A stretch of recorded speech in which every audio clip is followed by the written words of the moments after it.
deWolf. 2-time Salvage Cup winner and 3-time EPL champion. If he shoots at you with the railgun, there's a 25% chance you die instantly.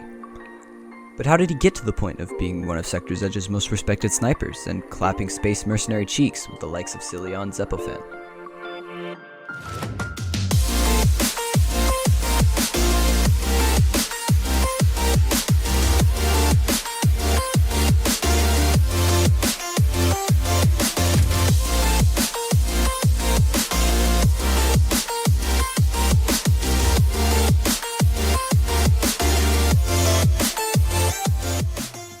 It started back in 2013 when he was but a D-pup with his first PC FPS game, CSGO. He had just bought his first PC from Walmart and could barely hit 30 FPS while playing, but he still managed to hit legendary Eagle rank, putting him in the top 10% of all CSGO players.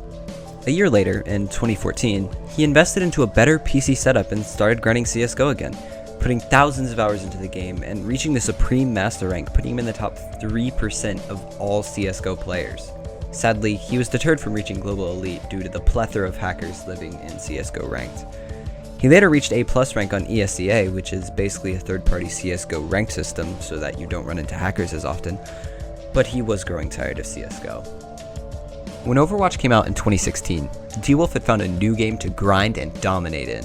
He quickly hit top 500 and found himself in matches against some very notable names, such as Summit1G and Tim the Tatman. But soon after, he lost interest in Overwatch as well. At this point, deWolf was just a gamer without a game. He'd even resorted to playing Fortnite, which he clarified was a dark time for him. He was trying to find a new game to grind and started bouncing around games, trying out COD, and even going back to CS.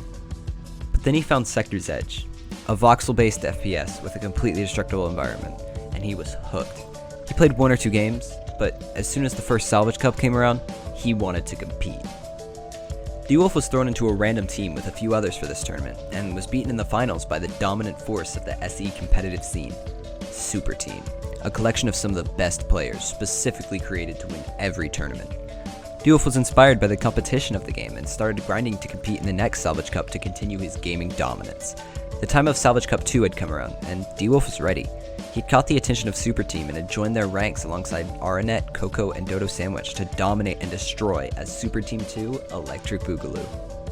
He and his team had absolutely dominated the competition, winning every match 2-0 except for one, and deWolf had the highest KD out of everybody. He was at the peak of the SE competitive scene, but he didn't stop there. Salvage Cup 3 was coming around, and Super Team needed some roster changes as this was a 6v6 tournament instead of a 4v4 one. So the team's leaders, Aranet and Coco, decided to bring in Tank and Dank to continue their reign as champions, with Super Team 3 now on Blu-ray. And to no one's surprise, it wasn't even close. Super Team had won every match, not dropping a single map, and deWolf was on top of it all. He had the highest headshot percentage in KD out of everyone in the tournament. Sadly, this was the last Salvage Cup, but another competitive chance had arisen: Edge Pro League. Super Team stayed mostly the same going into the first EPL season, just swapping Dodo for Zeppofan. They continued their dominance just as you'd expect, and they 2-0'd every team so that they'd come in first place and haul in a cash prize. The SE competitive scene was starting to slow down after the Salvage Cups though, but 2 more EPL tournaments happened before it stopped entirely, and Super Team was its mythical group. Super Team was going through some issues of its own though, as some of the roster didn't want to compete now that the competitive scene was slowing down. This caused Aranet, deWolf, and Zeppofan to split off and create their own Super Team to carry on the legacy. This new Super Team replaced Dank and Coco with Cilia and Brand 1, bringing the team to even higher heights, and deWolf was its captain. After racking up wins in the last 2 EPL tournaments, the competitive scene was at its end. A competitive scene can only last so long with a dominant force like Super Team. But as the competitive scene collapsed, so did this mythical team. The team retired and are currently waiting for another dominant force to show up before rejoining the battle.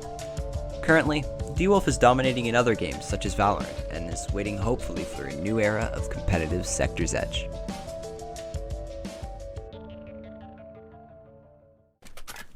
They have another op, so you gotta watch out. Last player standing. Who is this guy? Defenders This win. guy is nuts! Who is this guy? I don't know, yeah.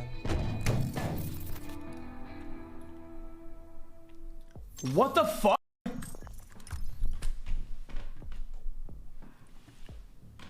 That was unbelievable, didn't it?